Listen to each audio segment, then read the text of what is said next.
Today is my first vlog, and it's going to be a book review. The book we will be reviewing today was recommended to me by a friend of mine who must have thought I was rather eager in relationships, which is true. I don't know really what to compare it to other than a bunch of bullshit, but I did read it. And I highlighted some things that I would love to share. Do whatever you want until you're ready to do the rules. Are you okay when a guy you hook up with never texts you again? Do you think being asked out last minute is fun and spontaneous as opposed to insulting? Do you ask guys to hang out and just shrug when they say no? Do you continue dating a guy who says he is not looking for anything serious and who sees other women? When your mother or friend suggests the rules, do you say, I have an MBA, no one is going to tell me what to do? No. I don't have an MBA. I prefer you tell me what to do. If you answered yes to any of these questions, then keep doing what you're doing. This book may not be for you, or at least not yet. All we can say is, have fun breaking the rules while it lasts. Stalk a guy, write on his wall every day. Fly to his city, text him at 2 a.m. and tell him how much you like him. Have the time of your life. Be bold, outrageous, and sassy. Act crazy and carefree.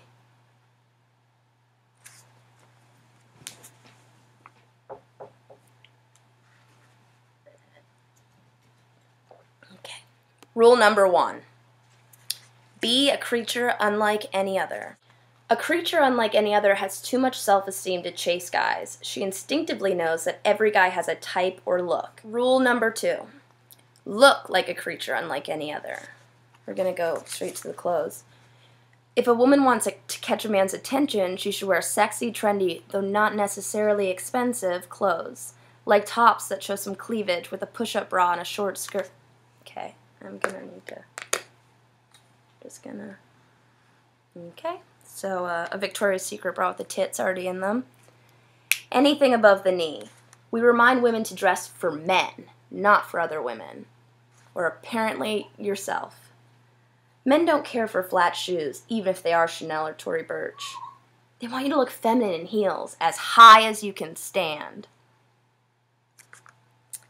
Yeah. So, accessories. Again, women have their own personal style, but we think that any Rules girl's best accessory is big 3-inch hoop earrings in silver or gold. It's a youthful look with long straight hair and the right makeup. Little or big diamond studs are great when you're engaged or married, but are a little too dainty and suburban looking when you're single. To catch a man's attention, you need big dangling earrings, not ones that get lost in your hair. Big hoops scream va-voom. And a note from myself, the bigger the hoop, the bigger the slut. End of rule number 2, I just want to make a note that I'd like us all to really think about. Men want to feel like they're dating a model or a celebrity, so look like one. Rule number 3. Don't talk to or text a guy first. Okay. I have a hard time with this one. Be honest with yourself and don't text him first after a first date. Like it or not, after a date you have to wait for a guy to reach out and ask you out again. You cannot remind him that you exist. If you text a guy without hearing from him first, you will prolong a relationship that may actually be over. If he doesn't call or text you after the date, it's not because he's too busy at work, his dog is sick, or he's relocating, or he's visiting his cousin in the hospital. He's not interested, hence no text. Rule number 5 seems very important. Don't sit or stand next to a guy first, or flirt with him first. The rules are about not making anything happen with a guy because he has to notice you first, or you will most likely get hurt. Well, that explains some things. Not only should you refrain from doing anything flirty to get his attention, but you should actually do the complete opposite and pretend not to notice him at all. You should look the other way or walk the other way because sometimes it's hard to disguise the fact that you think he is good looking. It may be written all over your face.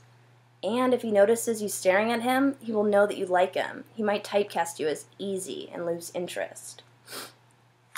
So we're going to take away from this chapter is to never make eye contact with a guy because you'll look easy. Okay, so there's that. Rules girls wait for guys to sit and stand next to them. They don't make anything happen or waste time, and neither should you. We're on to rule number 6.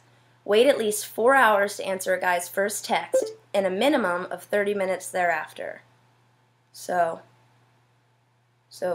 4 hours for the first, and then after I have to go in 30-minute intervals. Okay. All right, this is why. If you don't text back at all, he may not know you're waiting for another text or even a phone call. He may just interpret it as a rejection. Makes sense. I got a text. It's from my dad. It's not from somebody I went on a date with. If you don't text back at all, he may not know that you're waiting for another text or even a phone call. He may just interpret it as a rejection, as if you actually said, no thanks. Or he may think you're playing some kind of a game.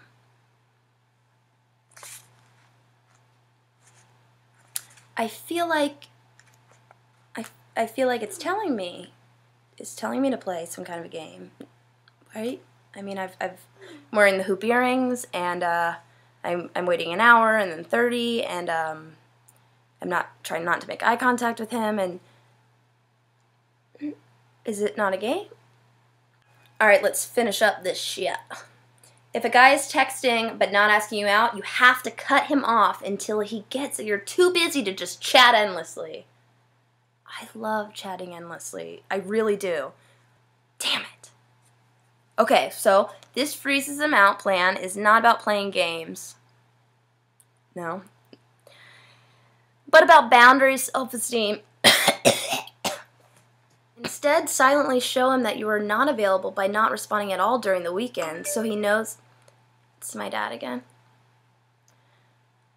Instead, silently show him that you're not available by not responding at all during the weekend, so he knows he must make plans in advance in the future. You can text him back on Sunday night. Thanks, sounded good, but I already had plans. Okay. Most likely, he will think you're busy and or with other guys, and that would be a good thing. What? I don't think that would be a good thing. I feel like if you're texting him at 30-minute intervals and then all of a sudden you disappear and he thinks you're with other guys, then why would he keep pursuing you if you're so busy with other guys that you can't even text him back? I mean, my thoughts are that I am always on my phone. I feed my dog and I write it in a little app, and I sometimes play Candy Crush while I'm in the bathroom, or I am Instagramming pictures of my dog and selfies and family events. I always have my phone, and to just ignore would be rude. Am I right? That's going to be all for one sitting for me. Tomorrow I will post part 2 of understanding and discussing the rules. See you tomorrow.